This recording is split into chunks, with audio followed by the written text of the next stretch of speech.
Hello! Magandang araw! Today, we're going to discuss about percentage. To start with, let's read this problem. There are 40 students in a grade 5 class. If 90% are present on a particular day, how many students are present in the class? So, what is asked in the problem? The number of students present in the class. What are the given facts? 40 students and 90%. So change the problem to mathematical sentence. So it will be 90% of 40 is blank. Let's identify the missing element. If 40 is the base, 90% is the rate, percentage is missing. So to find the percentage, we use this formula. Rate times base equals percentage. We can also write that as this one. Percentage equals rate times base. So if we have this, let's change the formula with the values. The rate is 90% while the base is 40. So percentage is missing. So we can solve the problem by using fraction. Okay, I will show you how to do it. Rate times base equals percentage. So the rate is 90%, the base is 40, and the percentage is missing. So step 1, change the rate as fraction.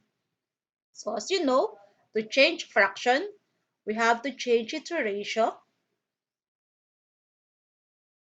Then use the 100 as the second term. So 90% will become 90 over 100 times, so the 40 equals P. So we write over 1 since this is multiplication of fraction by a whole number. So step 2, multiply the numerators and multiply the denominator. So 90 times 40 and 100 times 1, that will be 3,600 over 100. So step 3, divide the numerator by the denominator. 3,600 divided by 100 is equals to 36. So, the percentage is 36. To answer the problem, 36 students are present. We can also solve the same problem using decimals. So, for example, we have this one. Step 1, change the rate as decimals. So, how are we going to change it? So, change the percent sign into decimal point, then move the decimal point twice. So you will move it twice. So 90% will become 0.90 times 40 equals, so step 2, multiply. So 0.90 times 40 is 36.00. Remember, we have two decimal places. That's why we have two decimal places in the product. So 36.00 is the same as 36.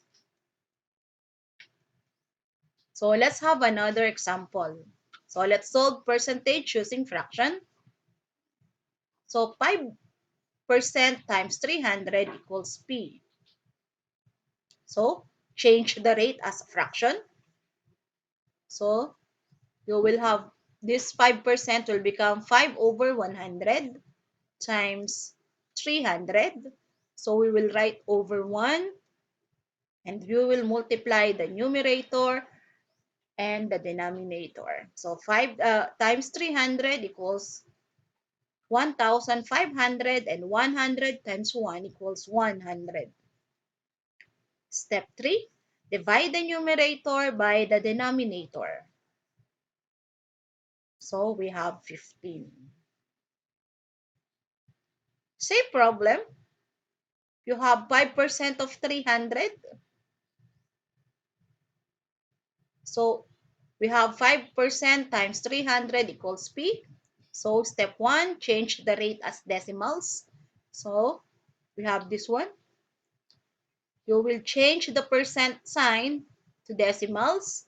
Then you will move the decimal point twice. So 1, 2, and you will affix 0 since kulang kasi ng digit. So you will write 0. So 5% will become 0.05 times 300. So step 2, you're going to multiply. The answer is 15.00 or 15. I hope you understand. So you may use whatever method you want. You may use use decimals or you may use fraction. For our activities, you can answer what I can do exercise 2 on page 8 of your module. So, directions, find the missing number. So just remember, you will write your answer on your answer sheet. So it looks like this. So let's try to answer number 1. 35% of 120. So ito 'yon. So to solve for this, just remember this solution should be found on this box, inside this box. So we have 35% times 120.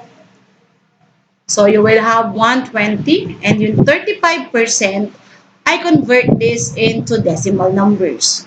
So from decimal, we have the decimal point here, you will move 2 times. Tandaan nyo, laging 2 times. 1, 2, hence we have the decimal point here.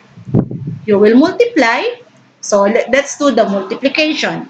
5 times 0, we have 0. 5 times 2, we have 10. So 0 regroup 1. 5 times 1, we have 5. Plus 1, we have 6. After you have multiplied all the numbers of the multiplicand by 5, you will multiply by 3. So 3 times 0, we have 0. Dito ko nilagay ha, sa tapat ng 0. Then 3 times 2, we have 6. 3 times 1, we have 3. So you're going to add the two partial products. So bring down 0. 0 plus 0. 6 plus 6, we have 12. So 2, regroup 1. 1 plus 3, we have 4. So this is our final product. And only two decimal places in the factors. We have 1 and 2.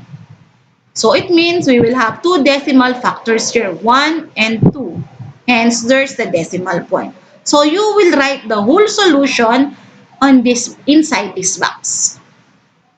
For Roman number 2, you will also find this on page 8. So convert the decimals into percent. Write your answer inside the box. So yung 23 hundredths, you will make it a percent. So 23, you will move twice to the right. 1, 2. So you will have the decimal point here. And since you make it a percent, so tatanggalin mo naman yung decimal point. So the answer here is 23%. You will do the same for the rest of the items. Okay?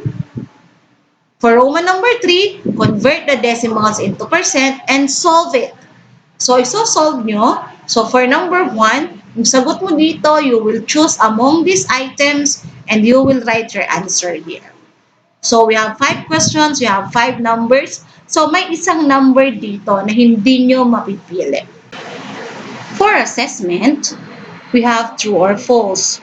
Write T if the statement is correct and F if the statement is wrong.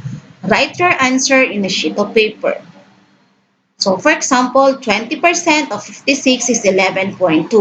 So you have to solve what is 20% of 56. If your answer is true, you will write P. Kapag sinagot nyo dito, true, mali kayo. Dapat P lang. Because that is what is written in the directions. Okay? So, happy learning!